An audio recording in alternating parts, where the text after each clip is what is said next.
Hi, I'm Corey Nathan, and this is Talking Politics and Religion Without Killing Each Other.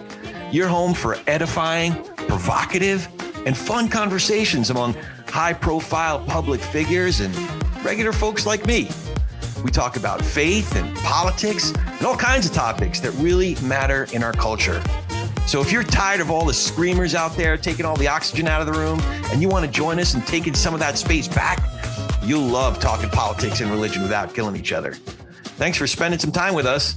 Enjoy today's show. Welcome, welcome, welcome. We are talking politics and religion without killing each other. I am your host, Corey Nathan, and I have a favor to ask. If you appreciate what we're doing here, a number of the podcast apps that we're on let you give us some stars and even leave a review. So I'd love it if you would take a moment and make sure you're subscribed, of course, but also rate us and leave a nice review. We just got the nicest one on Apple Podcasts from Miss Flo. I think I know who this is. I'm pretty sure it's a new friend I've made through podcasting named Rev Pat. Reverend Pat Flowers down in Houston, Texas. She is the best. So Miss Flo, or Rev Pat, said, love me some Corey. Yeah, this got to be Rev Pat. She goes on to say, this is my favorite podcast. And Corey Nathan always brings the fire and presents guests that leave you thinking. The ability to discuss and be willing to actually listen is a gift that Corey Nathan has. Thank you so much for giving us something worth listening to. Thank you, Miss Flo, or Miss or Rev Pat, for leaving such an encouraging note. Making new friends like you, seriously, is one of the best rewards of doing this thing. So if you listeners wouldn't mind doing the same thing and leaving a note, that would be awesome. It really helps us get noticed on the podcast apps and will help us continue to have conversations like the one we're having today with Wajahat Ali. Waj, aka Wilbur, is a Daily Beast columnist, co-host of the excellent podcast Democracy-ish, public speaker, recovering attorney and playwright, and tired dad of 3 cute kids. His first book, Go Back to Where You Came From and Other Helpful Recommendations on Becoming American, was just published in January of this year, of 2022. He's all about sharing stories that are by us for everyone, universal narratives told through a culturally specific lens to entertain, educate, and bridge the global divides. You may have seen or heard Waj on television and podcasts for his brilliant, incisive, and witty political commentary. His essays, interviews, and reporting have appeared in the New York Times, The Atlantic, The Washington Post, Guardian, and New York Review of Books. But today, Wajahat Ali is appearing on TPNR. Waj, bismillah. Corey, if I wasn't married, I could have easily gone 2 dates off that amazing introduction. So I will Venmo you, sir, because the kids Venmo. Back in the day, you and I would say something like, I'll send you the check in the mail. But now, if you ever say that, kids are like, what the hell are you doing? What the hell's a check? Who are you? Why are you still alive? You're old. You smell. And make bodily noises when you inhale. Yeah. Why is there so much Metamucil and Vicks in your house? And you're like, when you get to my age, you will appreciate Vicks and Metamucil, child. I was literally looking for a check. I need a personal check because between 2 accounts, I can't transfer. I'm like, oh crap! I haven't used an actual physical check in at least a couple of years. So I'm at a loss now. I have to go into the bank. Can you imagine? You have to talk to someone. That's horrible. Talk to an actual human. It's crazy. Yeah. So a receptionist. No, pleasure being here. The Jewish Muslim conspiracy to take over all podcasts. We are trying our best. That's the 7th step on the Semitic agenda. So we could cross that off.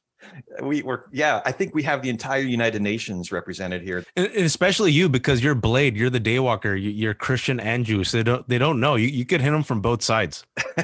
That's right. Well, I really appreciate you coming in. I thought it would be a good way to start in your book, Go Back to Where You Came From. There was this passage that really gripped me. You were speaking about 9/11 and not just your own experiences, but about the experiences of many, many other Muslims in America at that time. And there was one story, a passage from your book that I'd love to share and then get your reaction, and we'll see where the conversation goes from there. You say Muslims were also among the heroes, like Muhammad Salman Hamdani, a 23-year-old first responder who was working on his medical school applications the night before. Muhammad came here from Karachi at the age of 13, learned English, and dreamed of becoming a doctor. According to his mom, Talat Hamdani, he always wanted to help people. He was a part-time emergency medical technician and had joined the NYPD's cadet program. When he saw the smoke from the buildings, he rushed in to save people as others rushed out. For the next 45 days, he wasn't remembered or praised as a hero. Instead, he was a suspect. Based on what evidence? His religion. As his parents wept, searching for answers, awake for sleepless nights, wondering if their missing son was still alive, Hamdani was being investigated. The New York Post published a piece with the headline, "Missing or Hiding? Mystery of NYPD Cadet from Pakistan." His body was finally found in 34 pieces by the North Tower. 20 years after he died trying to save lives during the terror attacks, his mother is still trying to have him recognized as a first responder and named alongside other heroes at the North Pool of the 9/11 Memorial. Currently, his name is at the South Pool Memorial. "I want to see it in my lifetime," his mother said. It's so intense pain that is indescribable. Eventually, Congress referred to him as a hero, but not before America saw him as a potential terrorist. Man, you know, what's crazy is your book is hilarious, but that part just, I was saying before we hit record, I found myself in tears. So Waj, help us. Yeah, that, it's the book. I think that's what people have discovered is like the book is funny, but then it gut punches you as well. And I think that's a microcosm. That story just shared as like a microcosm of America. The book is about loving a country that doesn't always love you back and defending a country that doesn't always have your back. And the story of Muhammad Hamdani is a perfect illustration of it. I felt like it was important to put that story in there.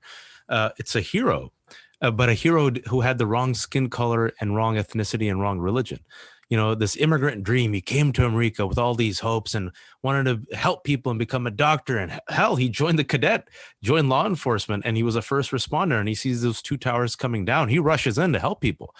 And instead of saying, "Oh, guys, everyone look for Muhammad Hamdani. This was a hero. He tried to find people. Let's pray for him. Let's pray that we can find him." Instead, New York Post and others said, "Aha, Hamdani. Without any evidence, he must have been an extremist." So imagine that. Imagine the pain of being Talat Hamdani, his mother. You don't know, by the way, for that month and a half, you hold out hope. Maybe he's still alive, right? You're a parent. You don't know, but you dread the worst. And while you and so many others in that similar situation, the 9/11 survivors and their families, have this gut punch, all right, of not knowing, the country is smearing your son, who's a hero. And then 20 years later, this one wish of this mother, and I've talked to her before, is just to see him recognized as a hero, but he's still not on that wall. And it's that recognition, our place in the story, our role in the American story. It might not mean much, but it means everything. And what's your role? How are you represented?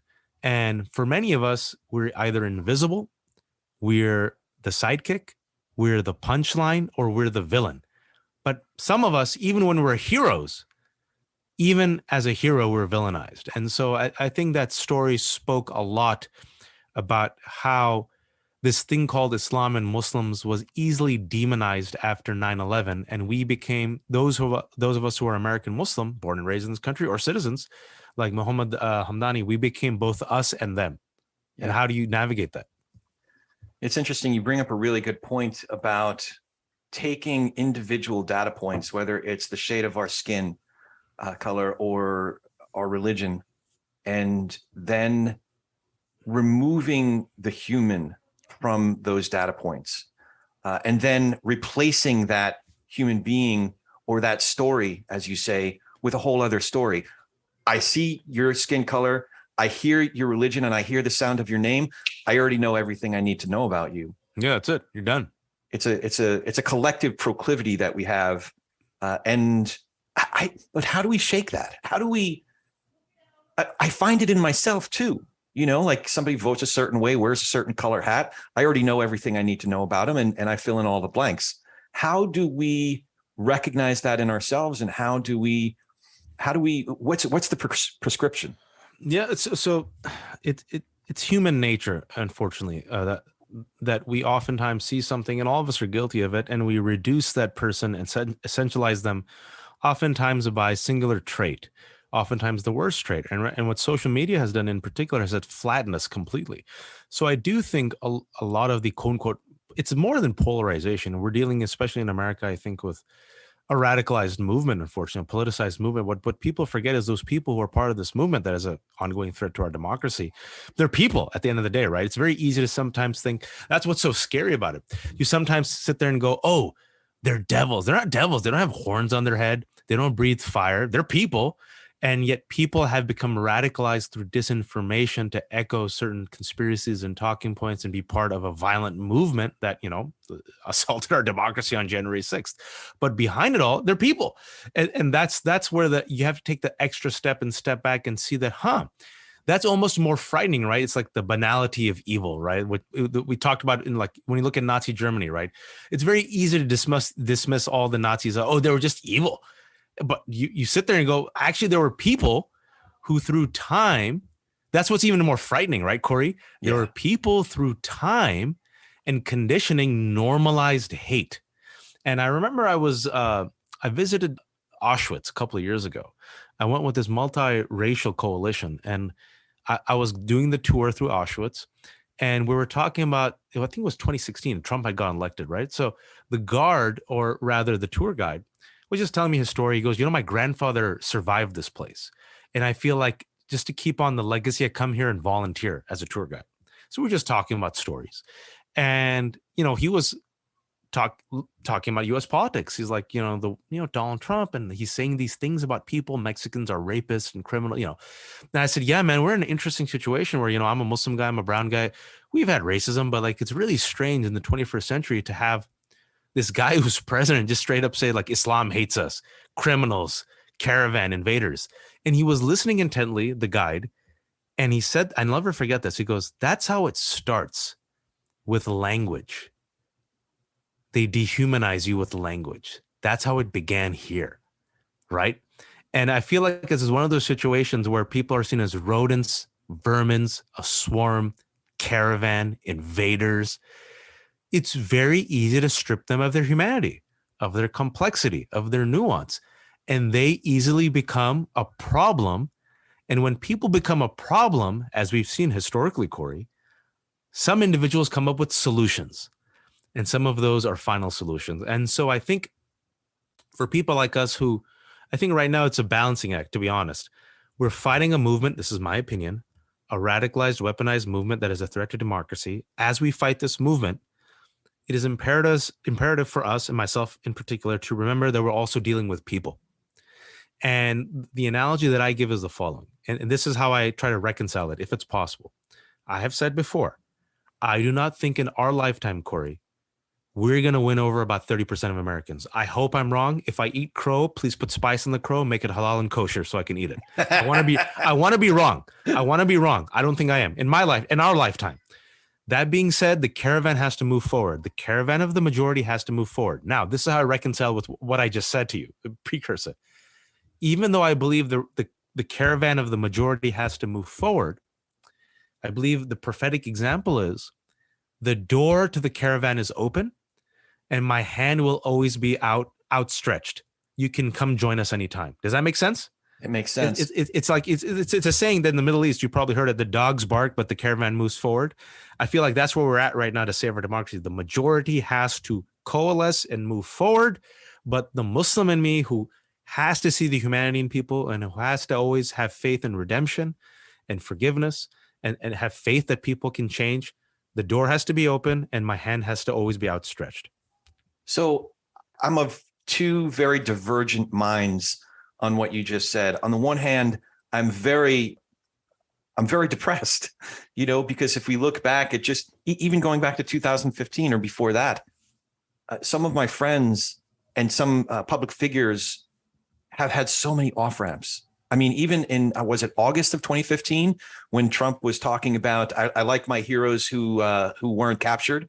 I mean, that was just one of many. And then during his presidency, obviously, whether it was Helsinki or So many, man. So many. They're at January 6th. I mean, I could go down a long, long list to this very day, Well, Corey, as you were saying, pardon me, like Biden gave him an off ramp, regardless of what you think of his speech. He could have said, all of you all are fascists. He goes, MAGA Republicans. And not only that, he went out of his way. There are many good Republicans. There is Larry Hogan, he mentioned. Yeah, Hogan. There's those folks who this is not their daddy's party. They realize, and that was the biggest olive branch and off ramp. And even then, they're like, nope. He called us all semi-fascist. Yeah. There's that defensiveness, and he was making, since he started using that term, MAGA Republicans. I say, you know what? Call it out. Name it. If you don't name it and you pretend, they're all fine people on both sides, right? Then we're just part of a problem. But there's a part of me, and listen, the name of my program, Talking Politics and Religion Without Killing Each Other. I'm trying to be inclusive here, and I'm trying to do it in a better way. But at the end of the day, you got to name it. The way that you were talking about World War II and leading up to concentration camps, there has to be the Bonhoeffer. But the problem is, I'm not saying Kinzinger and Cheney are today's Bonhoeffer, but Bonhoeffer needed help within the institutional German church, and he was a lone voice, and therefore he was a martyr. Again, not to draw too close of a comparison to someone like Cheney. But you can, right? You can draw those comparisons, because look, everyone says at the end of the day, don't call anyone else a Nazi. Nazis are Nazis. But if you look at scholars of that era, right? Scholars of fascism, scholars of Nazism, there's a reason why these sober scholars, Corey, in the past 5 years have been sounding the alarms. There's patterns. Yeah. And they're like, we see the same patterns towards fascism, authoritarianism, and you can learn from the past, right? And what we're witnessing, like you said, is a Liz Cheney or a Kinzinger or even a Rusty Bowers, lifelong Republican, GOP, Arizona candidate, he gave a testimony on January 6th. For those of you who are listening, just Google Rusty Bowers. He got death threats from the Republican Party, and he was like a lifelong conservative. Even after he got the death threats, he goes, I'll still vote for Trump. And then finally last month, he goes, enough's enough. I have to get off this train.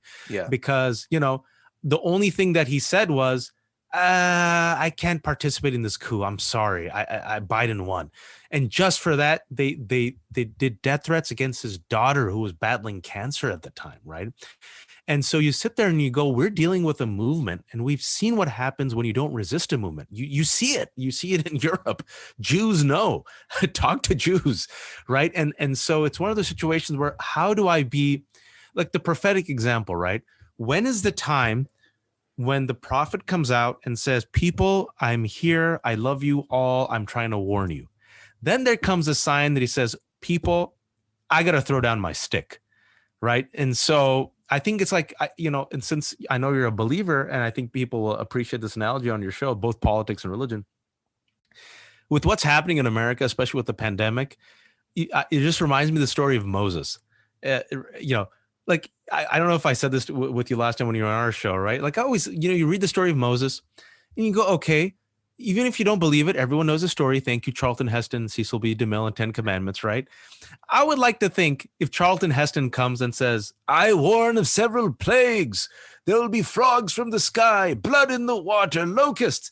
And as soon as I see the frogs in the sky, I'm like, Moses, I'm with you, buddy. I that's it. I'm done. Frogs from the sky. I'm done.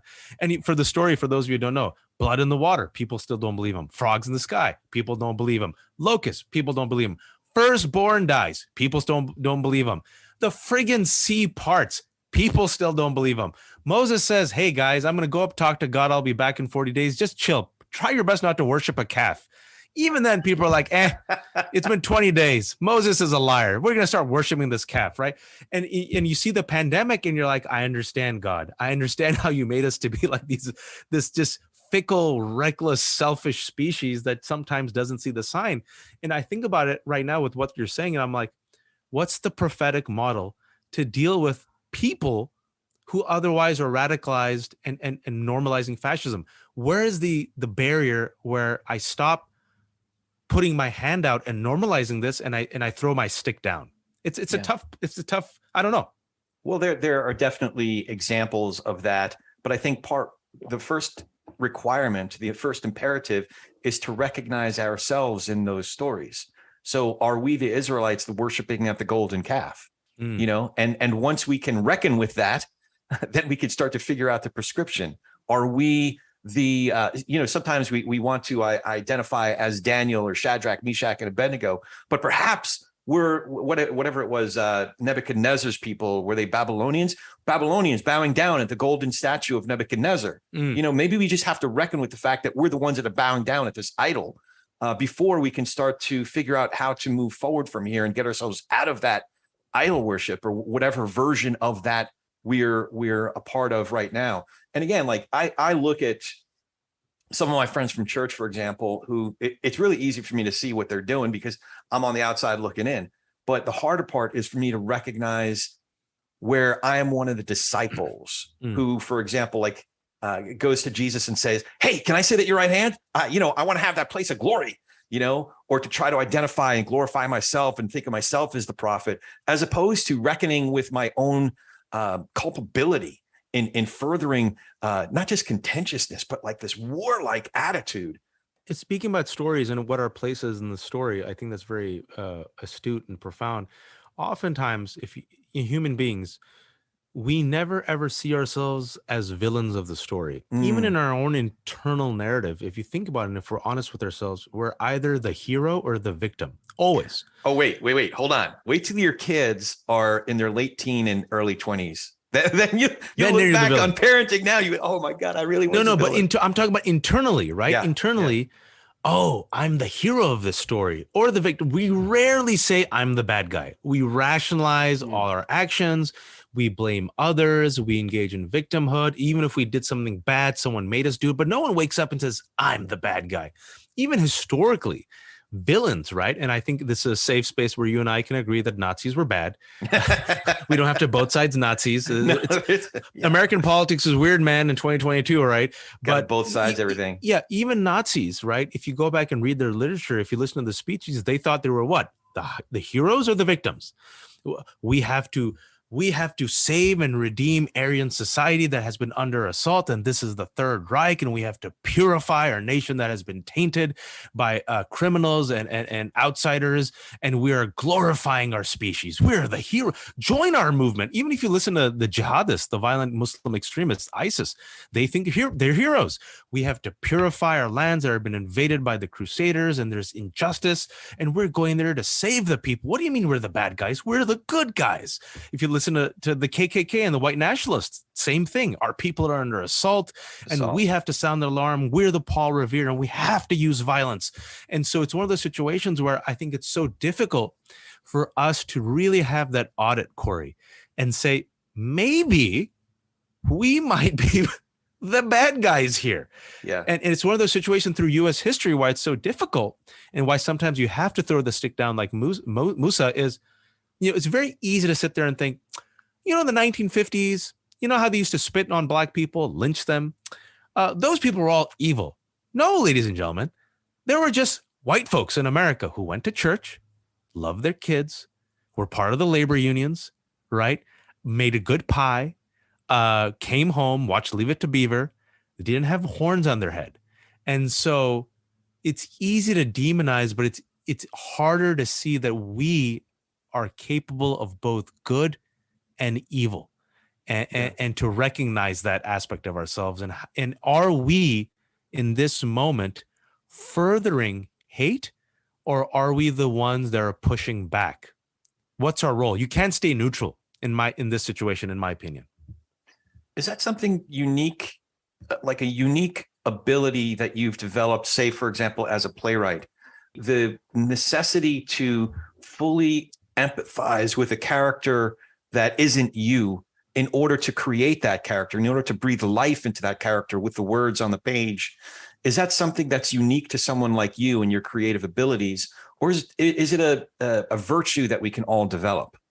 It's a virtue that we can all develop. And speaking of stories, what they have shown is that, especially when it comes to fiction, that people who read, especially when it comes to fiction or fictional novels, it increases our capacity for curiosity and creativity, but expands also our ability to empathize.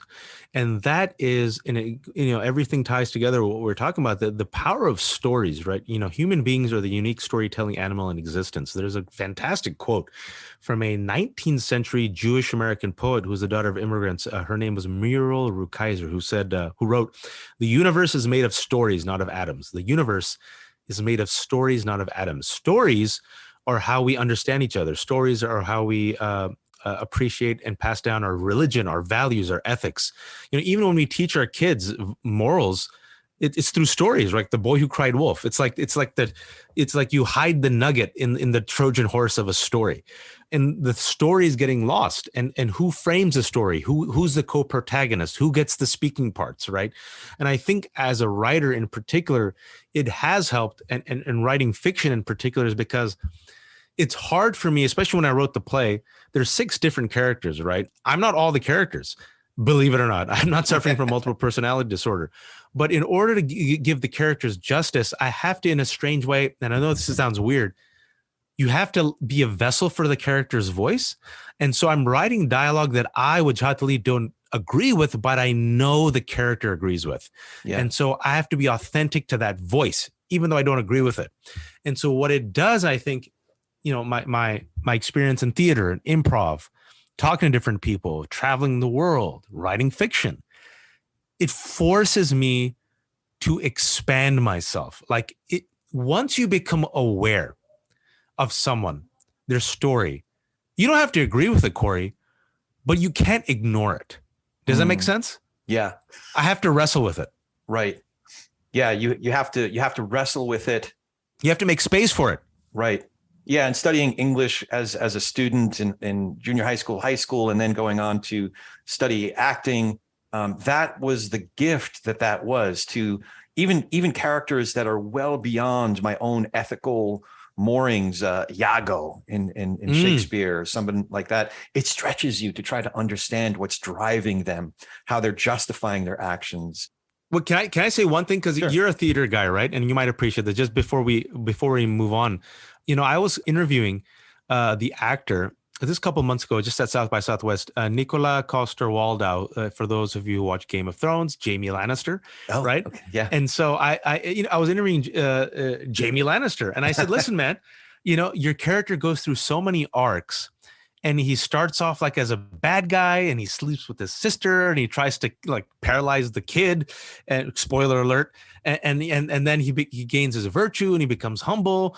And he was listening to me, and he kind of pushed back, and he says, "Well, I don't know if he was a bad guy." I'm like, "What do you mean? Like incest and death and killing?" He goes, "He's not perfect, but when you play a role like that, a character like that, you have to really kind of get into his skin and empathize and rationalize why he would do what he would do." And he goes, the reason why I think I was able to get more nuanced with him and show these different grays is because I didn't see him just as a villain. I just saw him as a person with flaws. And I do think that for people like us who indulge in narrative and stories, and who realize it's so fundamental to humanity, it allows us, like you said, a virtue that everyone can develop. I don't think it's one of those innate things. It's why I want to make my pitch for the humanities, even though they're getting cut and killed in campuses everywhere. People are like, "What's the point? Just do STEM." I'm like, humanities. We are human beings. Knowledge, learning, stories, empathy. But what's the dollar value on that? I'm like, oh, we're screwed. Yeah. Yeah.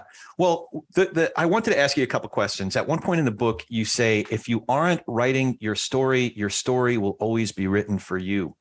So one, when did you discover your superpower for being a great storyteller? And two, what's your story? Well, I don't know if I'm a great storyteller. All I know is once in a while I can spin a good yarn, but these are moments where, mentorship is important. And for those of you who are listening, oftentimes I get asked the following: "Man, there's so many challenges in the world, and I want to do something, but who am I, Waj? I'm nobody. I'm not like you. I don't have a podcast. I see you on CNN. You give a TED talk. I'm just a nobody." And I always say, I love nobodies, Some of my favorite people are nobodies. In fact, I'm a nobody, right?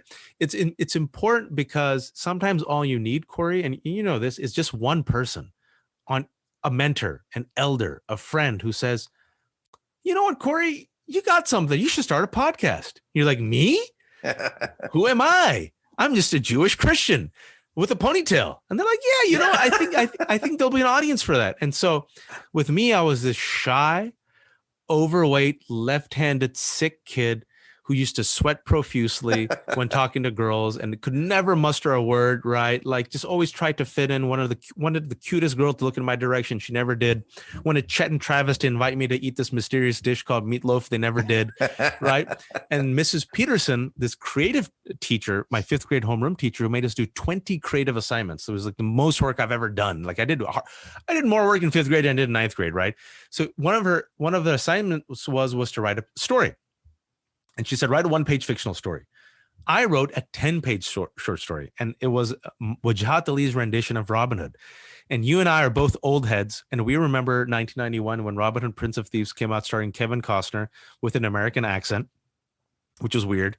And I remember that Morgan Freeman, the voice of God, was his like right-hand man. And when we saw the movie, we realized that Morgan Freeman's character was called Azim, and he was Muslim. Now, the power of representation. We were so starving for representation that when we found out that he was Muslim, we're like, holy crap, he's a Muslim in this movie and he's a badass. And then he prayed and we're like, what the F is he doing? And we're like, I think he's praying. Yeah, I said, no Muslim has ever prayed like this before, but we're like, whatever, man, we're desperate. We'll take it. Because like literally all we had was Apu at that time. And Apu, ladies and gentlemen, it's a 2D cartoon character voiced by a white man who's a Hindu. But for the rest of us, we're like, he's brown. He's brown. We'll take it. I was talking to a Latina journalist. She was like, listen, when West Side Story first came out, we were so desperate that the character was called Maria. We didn't care that she was played by a white one. We took it, right?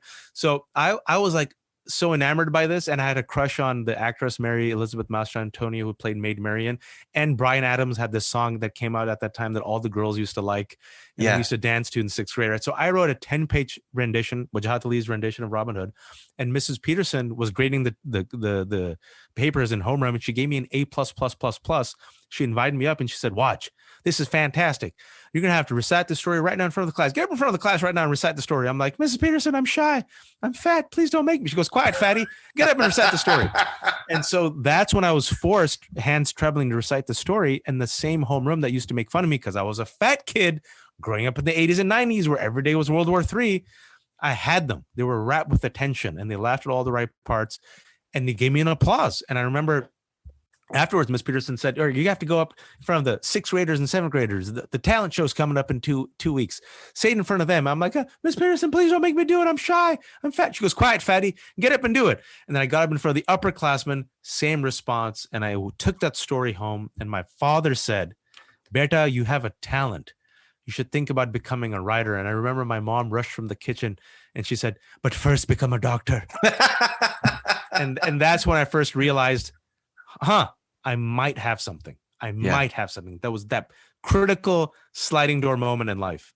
So there's a similar moment a few years later, maybe 10 years later, after 9/11. And I think the professor's name was Ishmael Reed. Yes.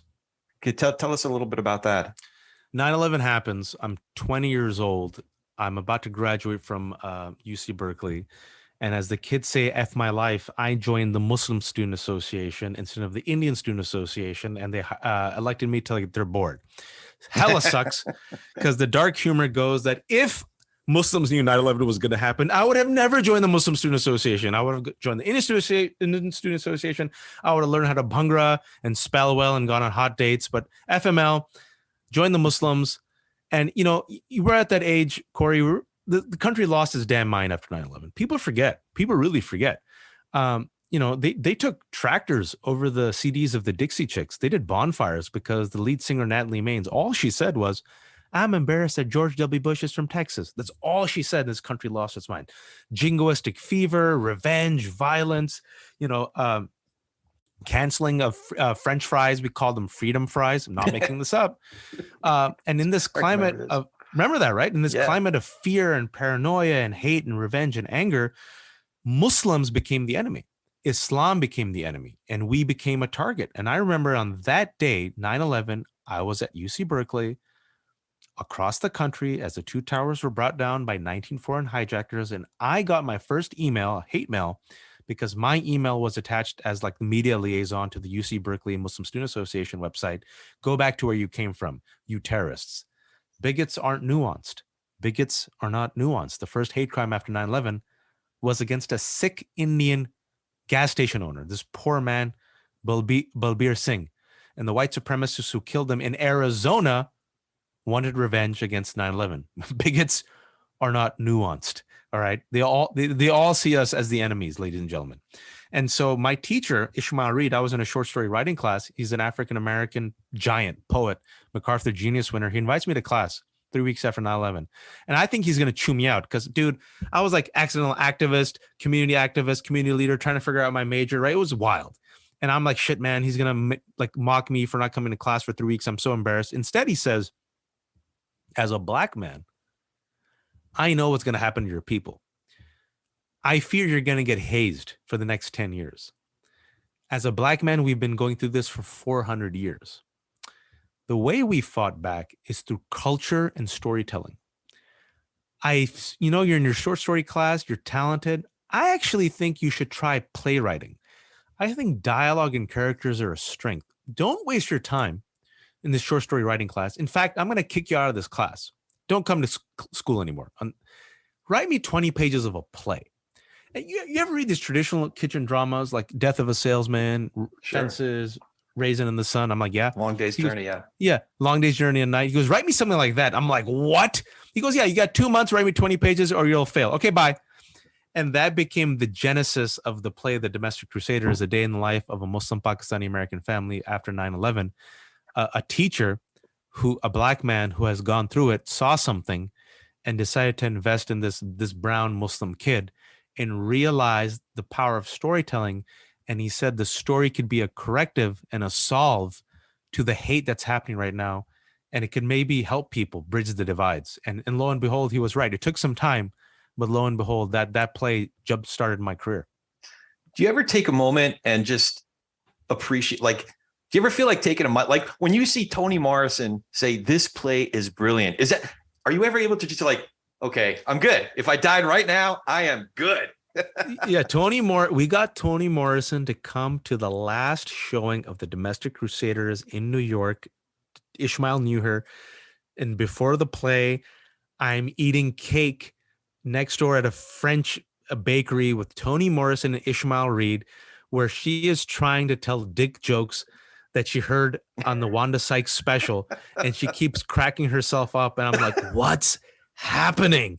And then afterwards, she goes and sees the play. I sit behind her and like a man, you should be proud of me. Like a hustler, like a child of immigrants, I jump on stage. And before she leaves, I say, Toni Morrison, look at the chutzpah on me on this one. What did you think of the play? And she stops, all eyes on her.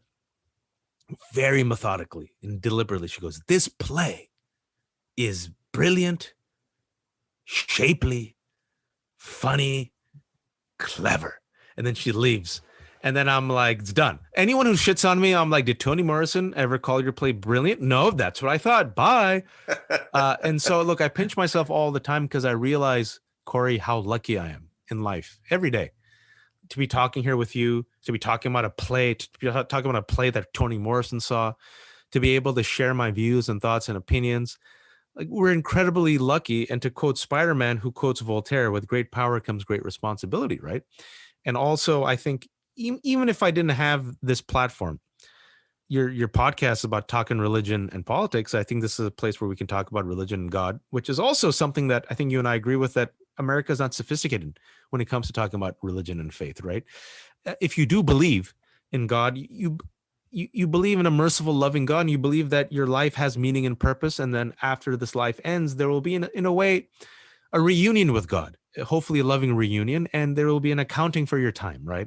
And if you read the Bible, and I read the Bible, I went to all boys Jesuit Catholic High School, there's a reason why in the Bible it says it's easier for a poor man to get to heaven than a rich man. And the reason is because even though life on this earth is easier for the rich man, there will be an ask then what did you do with your wealth? What did you do with your privilege? What did you do with your time? And that ask and that burden is greater than those who are poor, right? So I think about that often. Like, do I have enough time? Have I done enough? Am I doing enough? And my wife is like, dude, you're too hard on yourself. Just calm down. But I feel like, I've been given so much compared to so many, and I've been lucky to travel the world. People really suffer, man. People really suffer in life. And so I feel like I have to use this one small superhero talent, I hope, to push things forward and always keep pushing myself to do more. There was a moment in time in your family's story where you were having to handle your family's business. And at one point in the book, I think this was also The Atlantic printed an excerpt of this passage, that you realized, man, we're losing everything. And in some way, you found that freeing in a way. Do you think that moment sort of informs your gratitude that seems pervasive now in your life? Absolutely, man. For those who read the book, and just really quickly, what happened also 6 months after 9/11, in April 2022, is as I was graduating, my parents got arrested, both of them at the same time, in something called Operation Cyberstorm in the Bay Area, which at the time was the largest anti-piracy crackdown initiated by FBI. The thing is, my parents had nothing to do with the piracy. The people in their office complex were actually pirating Microsoft software. Oddly enough, the net was cast really wide, and my parents had a completely separate case with Microsoft over licensing. And so here are my parents, achieved the American dream, upper middle class, South Asians in their pajamas. My dad, the night before he got arrested, was in his Costco pajama suit making medicines for my grandmother who used to live with me. My mom had cooked food and was in the bed, probably reading an Us magazine. I was at college, and at 6 a.m., armed FBI agents freaking barged through the door, dragged my parents out of bed. My parents had no idea what was happening. My grandmother was screaming. They get in the paddy wagon. My father reads his 31 count indictment, passes out. Is like, what the hell's happening? I get a call from my aunt. I'm the only child. Later that night, I'm at Berkeley, and she says, yeah, your parents got arrested. I think you should come home and take care of your two grandmothers and figure out what's happening. And so overnight, Corey, the American dream becomes the American nightmare. Overnight, we lose everything. I lost the money, the house, the credit, health, the good reputation, the good name. The community turned on us. We lost everything. And overnight, I experienced the America of so many who live on the wrong side of privilege, right? And it was interesting. And I think this is why I have an expansive view of this country called America, or these countries, I should say, called America, is because I have a very rare view of this country because I had 1 foot in privilege and 1 foot in poverty, right? I have 1 foot achieving the American dream, and I had 1 foot in the American nightmare. I had 1 foot as the good minority, and I had 1 foot in the bad minority. And my parents, it took a year for my parents to get out, a year, because they lost everything, and no one. Bad news travels fast, Corey. Bad news travels fast. And when a house is burning, everyone leaves. And so it took me a year to finally get them out. And then they appealed the case. And for 10 years, this sword hung over our neck, right? And what happened, I remember I mentioned this in the book, there came a point about, I think like maybe 4 or 5 months after my parents got arrested, I think it was a September, and we had lost everything at this time. And I was so surgical with the money because I was trying to take care of my parents, pay the attorneys, take care of my grandmothers, find way to like pay rent and like keep the business going. And all this shit was happening at once. Like the analogy I give was, imagine Spider-Man facing the Sinister Six every day.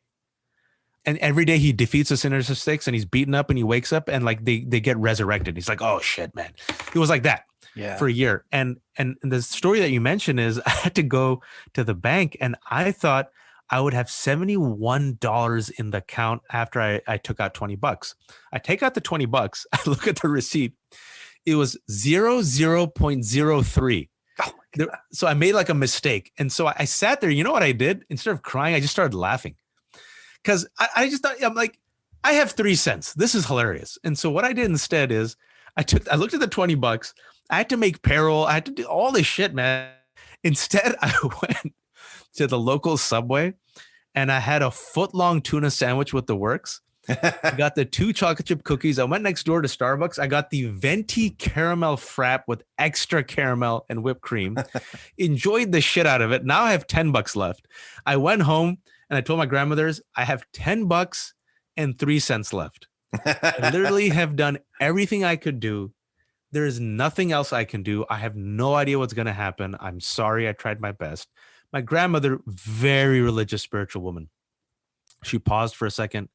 She said, Inshallah, Allah will take care of us. Something will happen. I go and I sleep that night. And what I describe in the book is I had the best sleep I have ever had in my life. It was like, I imagine as a baby in the womb, just nurtured. And I woke up so restored. And to this day, I've done a prayer to God that I could just have that sleep once again. I've never had that sleep again. And I tried to figure out, like, why did I have that sleep? And I think it's when you completely exhaust yourself, when you realize there's nothing left and you tried your best. This is where I think faith sometimes helps, is you just let it go to God and the universe. And in losing everything, there was kind of a comfort that I did everything I could. I tied my camel and now I just trust in God. And the fact that I'm sitting here now 20 years later, almost to the day, wow, sitting here talking to you, it gives me gratitude because the story didn't end. The pages kept turning and here I am still alive. So I'm always humbled and I'm always grateful and I always pinch myself. And sorry for letting me monologue. You asked me these questions, I'm giving these long stories, but hopefully your listeners aren't bored. No, it's great. I relate to a chapter in our family's life when we first got to California. Lisa and I had nothing. We just had each other. Actually, we did have something. We had a truck. Yeah, you had something. You were spoiled. I sold everything I had back east, and with the money, I bought a pickup truck so that Lisa could pack all of her shoes in the back of the pickup truck, and we could move out to California. We literally got here. We didn't have a place to stay, and I think we were down to about $25. So we both were looking for jobs. We couldn't get jobs right away. I finally found a job as a messenger, and I needed my truck. And I actually enjoyed it. I learned the streets of LA that way, and I enjoyed being on the roads of Los Angeles. But about 2.5 months after we moved here, somebody stole my truck. Wow. So now you don't even have a truck. So now we don't even have a truck. I can't work my job, the job that I had. So we were one bad break away from, being homeless. But we built a nice life for ourselves in the early 2000s. I started making a lot of money. But then 2007, 2008, 2009 happened. And, talk about placing ourselves not as the hero of the story, but sort of victims or what have you. Between 2008 and 2015, it was one day after another of just straining and struggling to hold on to because we had 3 kids by that time. And it was a real struggle every single day. 2015, and there were a lot of decisions along the way. One was, do we meet payroll because I had employees, or do we pay our mortgage? So we decided to continue paying the folks on our team, which ultimately led to us losing our house.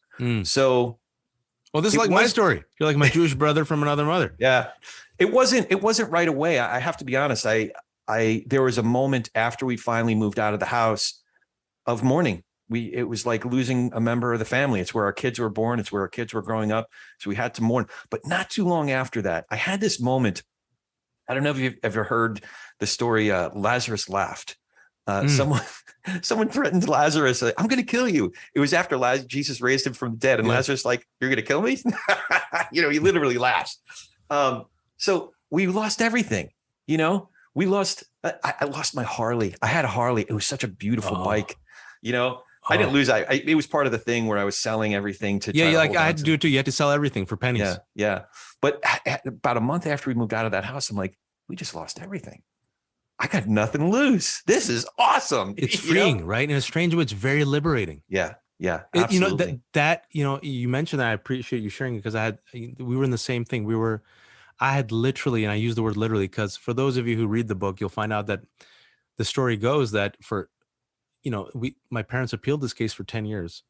So at first we lost everything. Then my parents came back and then we rebuilt our lives. And I was always stuck trying to help them, right? Because one foot was in, one foot was out. What happens if they lose the appeal? I have to come back. So there's like a sword hanging over our head, but they really rebuilt their lives to their credit.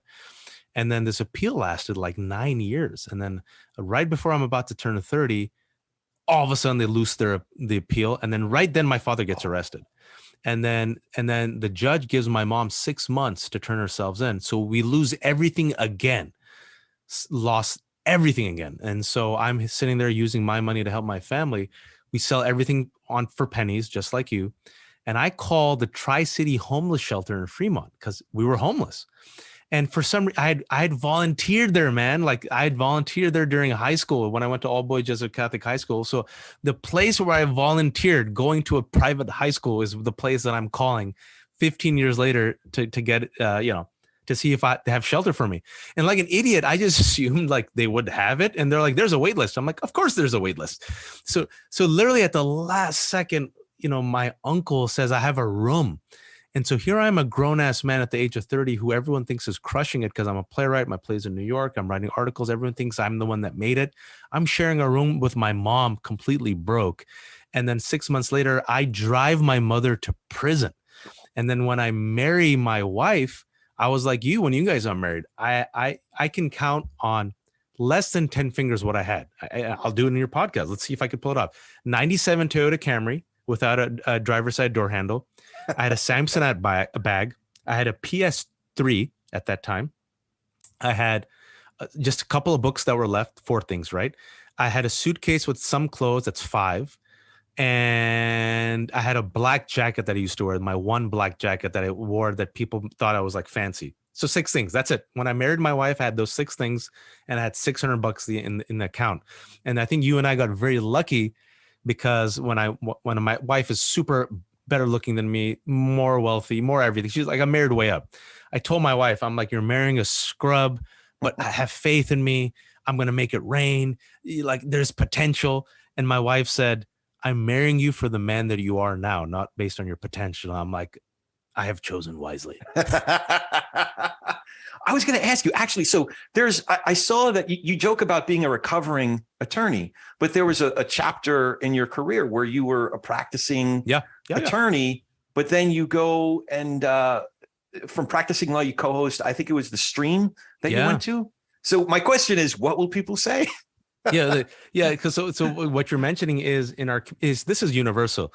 In our communities, it's lo kya bolenge, which means what will people say? And what will people say is the question that is never answered, but then drives us to our grave in every community, right?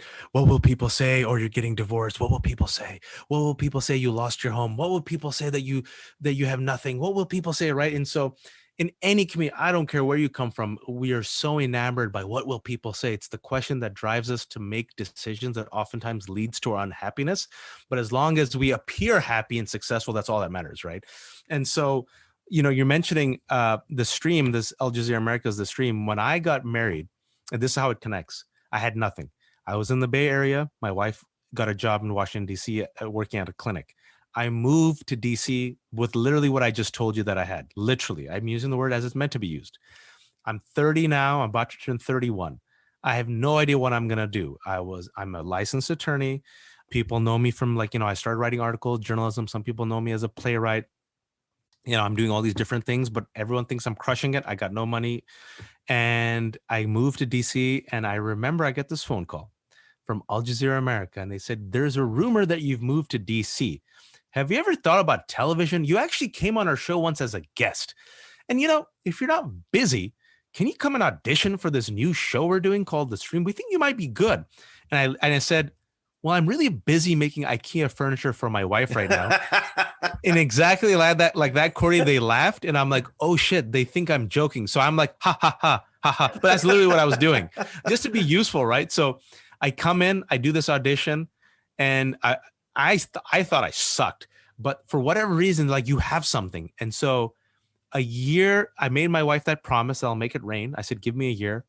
And a week before that year was up, before our first wedding anniversary, I cashed my first check. That is awesome. The year, that takes a lot of faith to continue just on faith. That's all it is, man. Yeah. What people say is once you have given up on hope, or once you've exhausted hope, you just need to have faith.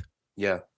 Yeah, it's funny because I've learned lessons along the way where I gave up on things, or I didn't exercise faith. Mm, Like even starting out just in New York, where I knew what I needed to do just to get an audition, mm, but I didn't get into that practice because I didn't necessarily I had faith, but I didn't exercise faith. that's right. Or maybe it was the faith was muffled out by a sense of entitlement, if I'm being completely honest. Like, don't they know how talented I am? Oh, so that's pride. The Yeah, faith was total muffled pride. by pride.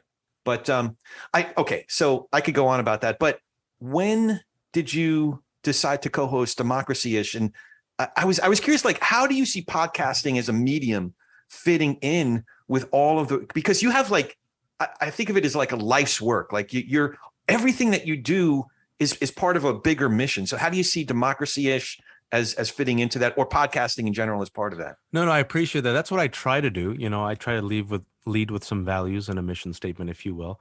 Many people for about 5 years or so have said, you should do a podcast. You should do a podcast. And I want the opposite of pride. I'm like, aren't there enough podcasts? Like, why should I put out a podcast out there? Right. And so my friends who are in the podcasting business, they're like, dude, podcasts are crushing it. Trust me. I'm like, there's like 900 new podcasts a week. Do we really need one, but with Wajahat Ali? I don't think so. And they're like, no, just trust me, do it. And so I'm so exhausted. I got 3 kids, like you mentioned. I'm doing all these different things. And I'm just like, I don't have the energy to self-produce a podcast and market. I know how hard it is to do it, man. Get the guest, produce it, edit it, promote it, right? It's just a lot of work. And so Danielle Moody, who co-hosts the Democracy-ish podcast, she invited me to be an interim host because they were trying to find new hosts. But she didn't really tell me that I was auditioning. She said, can you just come and like, just jump on and like help me out? And like an idiot, I say yes to everything. I said, sure. And like, we just got along really well. Like you and I get along, like our energies matched. And like, she has her personality, I have my personality, but like, we just meshed really well. And she asked me like 4 times, because like, listen, can you do it again? Can you do it again? And then like, but after the 4th time, she goes, listen, let me just tell you straight up. I was trying to audition and find a new co-host. Everyone loves you. I love you. You're at the top of my list. I know you're really busy. It won't be that much a lift for you. Let's do this new reiteration of Democracy-ish. Can you join me? And I said, listen, since it's an easy lift, and thank God, we have a producing team on the background, and you and I are, she's a Black queer woman, a daughter of Jamaican immigrants. I'm a practicing Muslim Pakistani man.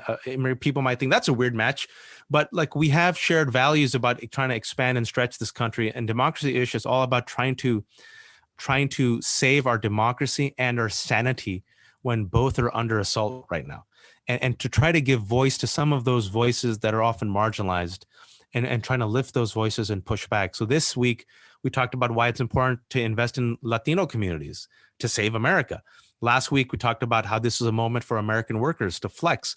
We had you on, right? And I remember you were telling me you were so nervous coming on, and I was like, why? And you're like, I don't know, man. I just thought I would be like, I have to be defensive, but you guys are like really nice. And you're like even during the conversation, it was like you were shocked. And I'm like, yeah, man, it's fine. They're like, we're just having a conversation. And then people really like the conversation, right? The people are like, wow, that was really nice. You talked about politics and religion. And so it's been really nice to see how our audience has grown and kind of goes along on this ride. And sometimes we're like you, we get depressed. Sometimes we get angry. Other times we're hopeful. But this, we're trying to make sense of this moment and build a community where people don't feel like they're going crazy, where people feel like they're not being gaslit, where people feel like there's an outlet, there's a voice, and people feel like there's some hope that, maybe we have the numbers, maybe we have the passion, maybe we can push forward and write a new story for America. So that's why I joined. Yeah. Good stuff. Good stuff. I have so many questions for you. I mean, for one, we didn't even talk about the fact that the Muslim kid goes to Jesuit Catholic High School. Like, how the hell? Yeah, how the hell did that happen? So, my parents, I went to public school, but then my grandfather, for some reason, got me into like a private school. And then once I got into the private school, close by to that private school in the Bay Area, there was this, I could have gone to a lot of good schools. Even the public school, I was very lucky, and Fremont was very good. But so it was either between going to Mission or like Bellarmine. And Bellarmine is a Jesuit Catholic high school, all boys Jesuit Catholic high school. And so it just seemed like it was a good school and good reputation. We knew people who went there, and like good values, and it was like the motto was meant for others. And so I got in. And so my parents like, it's a good school. You got in. Let's give it a shot. And so here I am, the token Muslim at an all boys Jesuit Catholic high school. I don't know anything about Catholicism. I don't know anything. I never read the Bible before. And like the first day of school, some teachers, like some of our teachers were fathers. And so I remember Father Allender, algebra, freshman year. We all get in, elderly man. He goes, everyone stand up. Everyone stands up. We're doing the Our Father. I'm like, what? And then so everyone's like, Our Father who art in heaven, hallowed be the name, thy kingdom come, thy will be done on earth. And the whole time I'm like, when you don't know the lyrics of the song and you're just like, yeah. So, by like the third week I got it. And then anyone who's gone to Catholic school, they know they kind of low-key want to make you into Catholic, but they can't say it. And so each semester there's like a religious studies class, but it's like Bible as literature, social justice, prayer and meditation. And so the person who crushed it every semester in religious studies was the token Muslim Wajahat Ali. And I always joke that the Father Allender and others, they used to read out the names and like their heart, their Jesuit, you could hear their Jesuit heart cracking. Highest grade again, Wajahat Ali. And the reason, bring it all full circle to stories. Why did I get the highest grades in addition to being a nerd? Because the stories were the same stories I learned growing up, because the prophets are all the same. And I'm like, look at that. The story of Abraham, Yusuf, Isa, Jesus, Moses. I know this. Oh, the values, the morals. I know this. So the Muslim was really into the religious values and stories. And that's why I crushed it at an all boys Jesuit Catholic high school. It's so interesting because we do have a great deal in common there. When I first read the New Testament, I grew up reading, obviously, Hebrew Bible, Torah, and prophets and histories, etc. But then the first time I read the New Testament, which, by the way, there was a part of me that's kind of superstitious. I thought, as a Jew, the direct descendant of Eastern Europeans, and the second that I walked into a Protestant church or cracked open the New Testament, the God of Israel would strike me down. You would be smoten. Exactly. But I started reading. Well, I read the book of the James letter first, but then I started in Matthew 1 and started reading straight through. About 5 chapters in, I get to what I recognize as a Jew, having gone to an Orthodox synagogue growing up. What I recognize as a Devar Torah, like the rabbi, the teacher, Jesus teaching his disciples, Devar Torah. What I didn't put 2 and 2 together until later was I was reading the Sermon on the Mount. I was so pulled in by the brilliance of this Devar Torah, not really, oh yeah, I guess this is a good piece. And they made it into the Sermon on the Mount. But I have noticed too, though, that I was drawn to at first I looked at it as philosophical because I was looking at it more as literature before I made the decision to become a Christian. But then also theologically, I was drawn in by the theological premises. I was drawn in by the theological convictions that it brought up in me. And then subsequently, not too long after that, I realized that I was at odds with many people I was going to church with because it wasn't the theological for them.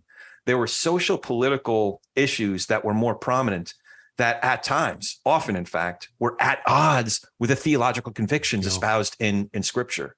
Yeah. So it's been a struggle for me because I feel like in a way, I'm still speaking Christian, but with a really thick Jewish accent, with a lot of phlegm. Exactly. The next time I hear a Christian say "Hoods Pa," I think I'm just going to punch him in the throat. Yeah, it's just going to be reflexive. Jesus said, "Turn the other cheek," but for this one, he gave me an exception. That's right. It's what you describe, I think, is a phenomenon that it cuts across all religious communities, where many of our religious colleagues, if you will, brethren, they oftentimes use religion as a shield and a sword, and it's primarily for their political and cultural identity, divorced from the spirituality and the theology. And oftentimes I feel like they miss the mark. And so they use their religious identity to create kind of a almost insular reactionary community, to protect themselves. and with an arrogance, which is so ugly to an outsider and sometimes to people inside it, right? Like, we are the chosen ones. We're the best ones. We have the truth, capital T. And we're also now going to almost like you punt the prophet, whether it's Jesus, Moses, or Prophet Muhammad, to the passenger seat, right? It's like Jesus is riding shotgun and he becomes a mascot. Yeah.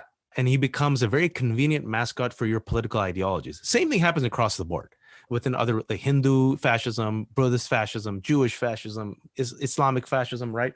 And it's very painful because for those who are attracted to the theology and the spirituality, and you kind of step back and you see the wondrous beauty of it all, you know, right? I'm making an assumption I assume you were overtaken by the beauty of it.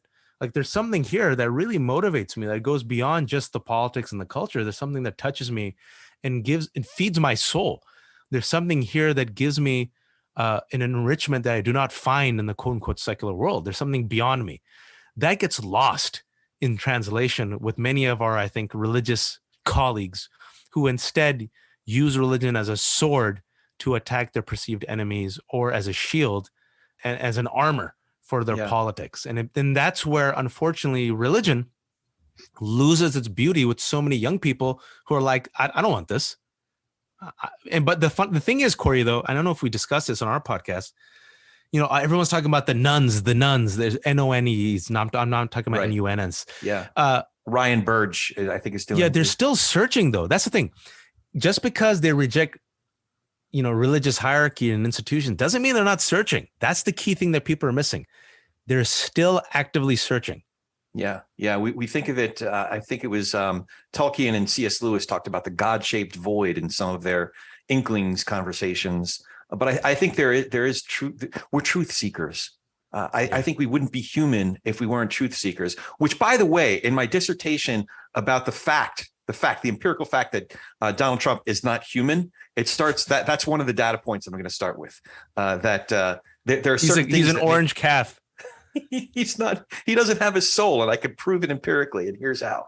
But he is. You know what? In you know, I was talking to another writer who I won't name, well-known writer. He's Jewish and takes his faith seriously.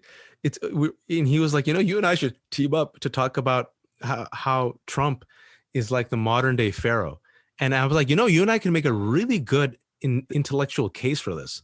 And we could like write it for like the Atlantic. It's because like he if you are a student of religion, there's so many aspects of his behavior and his character, which is pharaonic. And we just don't see. It's like one of those things where going back to Moses. It's like these stories that have been with us throughout time. It's like, it's this rich irony. It's like Groundhog's Day. We just don't learn. It's like right in front of us and we don't learn again and again and again. So I'm imagining this one act play, and it's with Pharaoh, you know, the bad haircut, orange skinned Pharaoh in the pilot's seat. And then Jesus as the sidekick, you know, you stay in the passenger seat. And, you know, I just want to hear that conversation between the two of them. There was this series of books, Imaginary Conversations. I don't want to say who the author was because it turned out after his death he turned out to be a sexual predator. That's a whole other conversation. That's part 2 of our conversation. But it was an amazing set of imaginary conversations between Buddha and Jesus. He hasn't released, they never released this kind of imaginary conversation between Muhammad and Jesus. He has, my favorite was between Oscar Wilde and Jesus. I don't know if you've ever read, writings from guys like James Dobson and contemporary guys who are like, hey, listen, I'm Christian and I'm right. And look how good looking my kids are. And they get all straight A's. So look at their white teeth. So shiny. Yeah. God loves us because we're rich. Yeah. But a guy like Oscar Wilde, at the end of his life, he wrote this great treatise called De Profundis. That spoke more profoundly, but that spoke more powerfully to me than anything written by these guys who got it all figured out, you know? Yeah, man. You know, no disrespect to your listeners and stuff, but I look like we got the Joel Osteens in our community also, right? These like mega preachers, these evangelist preachers who, when you talk to them and, you know, within my Muslim communities, they're businessmen. Like they treat religion like a business. And so I admire, and in a strange thing to say, I really admire their business acumen. I'm like, well done. But then at the same time, I'm like, you're selling religion to profit yourself, and you're taking away the spirituality, and like it's just so ugly to me. It's so ugly to me, and, and then with the white smile and this like the slick salesman, and I'm just like, oh, really, and like there's always been religious con men, there always will be, because it's a language that speaks so profoundly to so many people. There's something so insidious about that, though, because the folks who go to those churches and listen to those sermons start to replicate that. I can't think of it as any other way, but thinking of it as a chauvinism in a way, and I look back at that early, I was going to this Sunday school class with my wife. It's called for young marrieds class when I first became a Christian. And a lot of those folks were, you ask the question of, hey, how can, what's going on in your marriage? How's marriage going? What can you guys do better? Or, let's talk about it. Let's go through life together. Let's have babies together and raise them together and do this thing.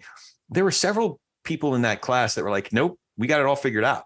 My kid's great looking. My kid's getting straight A's. My kids are the captain of the soccer team. We got it all figured out. And looking back, it's now 20 years later.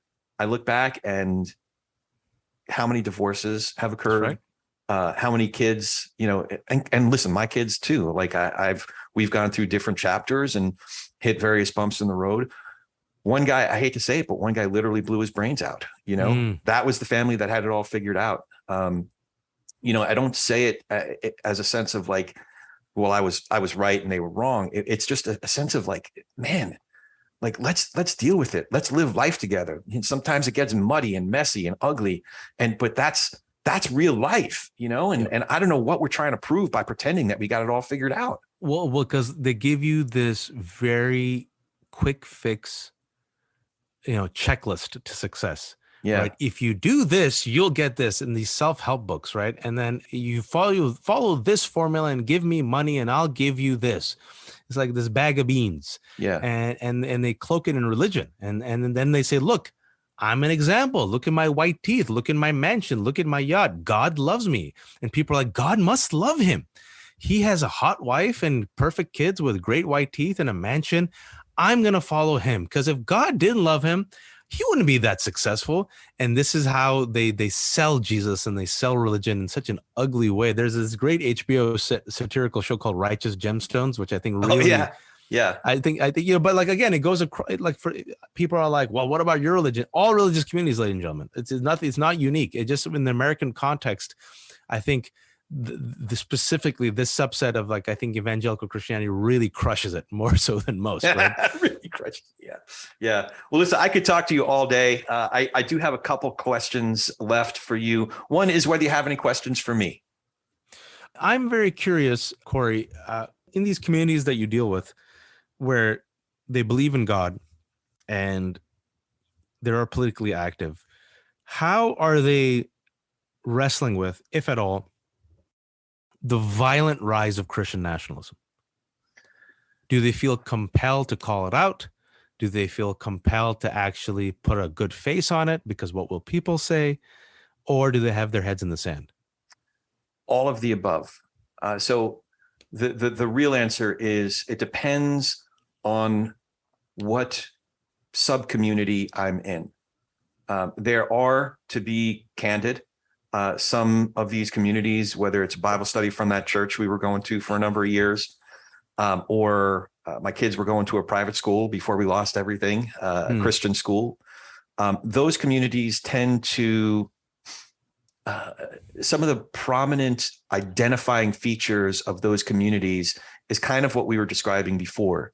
Is it's not even a virtue. It's almost like everything that they believe in and everything that they espouse is sort of like an anti-virtue. It's like, we don't know about us, but they are bad and evil, and they're trying to take our guns and, do a war on Christmas and, everything. A primary defining feature of that school, that little community from that private school, that Christian school, is the loudest voices in the room who are defining it for that community are culture war people. So a lot of what they believe in, a lot of the speakers that they bring in on a monthly basis, a lot of what is spoken out loud in these offshoots and little small groups is driven by that. However, I go to a church now. It's a Presbyterian church, and the pastor early on, he saw things even in the campaign, in 2015 part of the campaign, like we were talking before, where he didn't feel the need to spend a lot of time on it, but he wouldn't shy away from like, hey, here's some virtues, guys. Here, if he was preaching on love, love is patient, love is kind, it does not envy, it does not boast. He would point out, like, we have somebody who's a prominent figure in one of the political parties that may very well be our president back in 2015, 2016, that is on the wrong side of all of this. So he wouldn't be shy to talk about that. I think, though, there's somewhere in between too. So, for example, I was at this get together about 2 weeks ago. It was another church in town. A friend of mine goes to, and I was having lots of conversations. Let's say there were 15, 16 guys there. It was a cigar whiskey night. Cool, I'll go. And had conversations with most of the guys. And listen, I'm out there, like politics and religion is my thing. So let's just talk about it. I want to kind of feel out where they were at. Yeah. And most of the conversations, I had just spoken to Professor Paul Miller, who did a whole book on Christian nationalism. So it was kind of prominent in my mind, and was talking to some of the guys about it. And most of them were like, yeah, it's a problem. And especially the pastors, they're in an impossible position of like, to what degree do we call these guys out that are really loud, obnoxious voices in their pews? And to what degree do we just like, let's fight the battles that we can win? And so to a degree, I felt like they were putting their heads in the sand. And then a little bit later, and even one of the last guys to show up, I realized why. One of the last guys to show up was a guy with a T-shirt that said, "Come and take them." It was, a khaki T-shirt, "Come and take them." And he's like this 6'4" dude, big dude, and I'm like, oh, that's why they can't be too loud or too confident or speak too boldly about this thing of like, okay. So the counter of that, 2002. Sorry, I'm kind of all over the map, but but it reminds me so much of talking to imams. It's the same thing. They know, but they also realize they know how their bread is buttered. They know their congregation. They know they have to throw down, but if they throw down too hard, they're going to trigger and lose some of the funders. It's almost like a political game. It's fascinating. Yeah. So I saw these signs very early on. I think it was 2002, maybe early 2003, when it was there was a build up to the Iraq part of the war. A buddy of mine, he was the oldest son of the main teaching pastor of the church that we were going to, and he was a missionary. He came back from mission field, and he gave a weekend sermon. And being a guy who, who's out in the field, out in the world, he was also very theologically ensconced. His job was to teach on Romans and tie it into Christ on the cross. And he didn't mention Iraq. He didn't mention the war. But the clear conclusion that he was arriving at, and scripturally very contextual, was that Jesus's path to victory was through the cross. Jesus' path to victory wasn't by, recruiting the Roman army or by building the best sword and spear. Jesus' path to victory was through the cross, and he just kind of left it there. Dude was basically kicked out of the church. Yeah. He was never invited to speak again. And that's the son of the main teaching pastor of the church. Wow. And it's because people in that church heard Iraq and heard something un-American or heard something unpatriotic, kind of like what you were saying about Dixie, the Chicks. Yeah. Now, Now the Chicks. Yes. Well done. Yeah. Now the Chicks. Yeah. So again, I think that it's a healthy exercise to question what our priorities actually are. And listen, if your priorities are defined by this leader, this cult of personality, this Donald Trump, let's just be candid about it. I'd almost respect somebody more if they're like, yeah, I hate all this virtue stuff, this fruit of the spirit stuff, love, joy, peace. That's for pansies. Yeah. I'm for Donald Trump. And I would respect them more if they were just honest about it. It's becoming like that too. We're not one of those pansy weak Christians. We're like, we arm up. Yeah. Yeah. Exactly. But that's scary. This is not unique to Christians. It's the same type of conversation we're having within our communities also. And you feel like the religious leaders can and should do more. And then when you talk to them on the DL, they recognize it.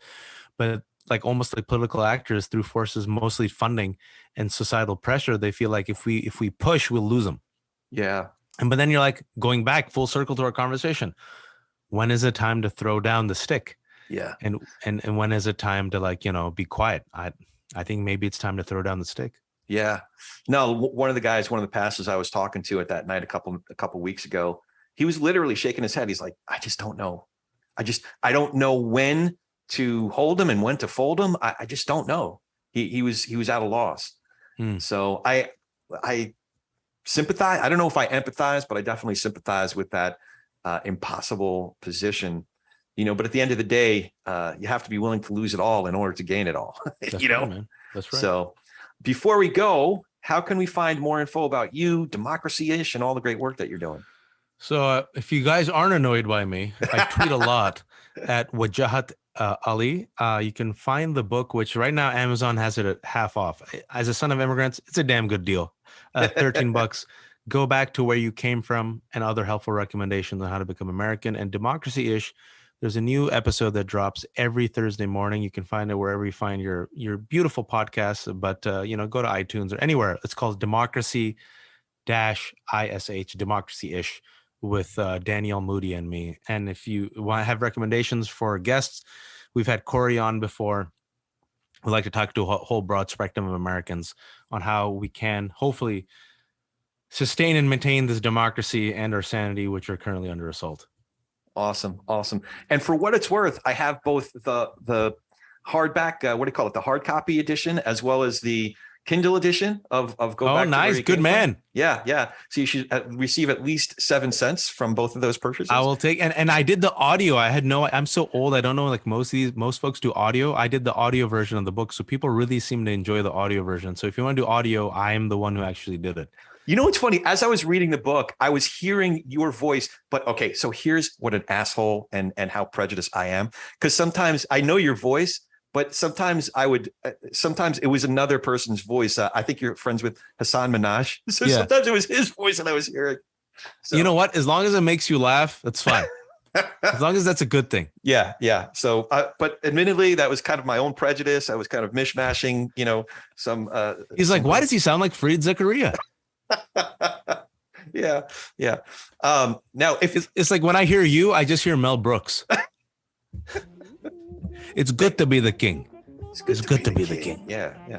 All right. So this was fun. And as always, if you dig what we're doing here, as mentioned before, make sure to subscribe, rate us with lots of stars, and leave a review. And just like my new friend, Rev Pat, that I told you about before, we might even read it on the air.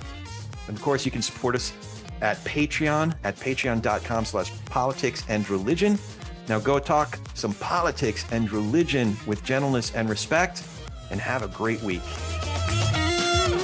Thank you for joining us today. If you dig what we're doing here, it is super easy to follow us. You can go to our site, politicsandreligion.us. That's with the "and" spelled out, A-N-D. Politicsandreligion.us. And we're on all the socials at TP and R Pod. TP and R Pod for Talking Politics and Religion Pod. And here's a big way you can support us: by becoming one of our patrons. You can even become a producer or executive producer of our program and have a lot more say in who we bring on, the kinds of questions we explore, or just help us keep the lights on. But mostly, we really appreciate you giving us a listen. So for the whole team here at Talking Politics and Religion Without Killing Each Other, thanks for hanging out with us. We'll be back in a few days to do our little part in Tikkun Olam.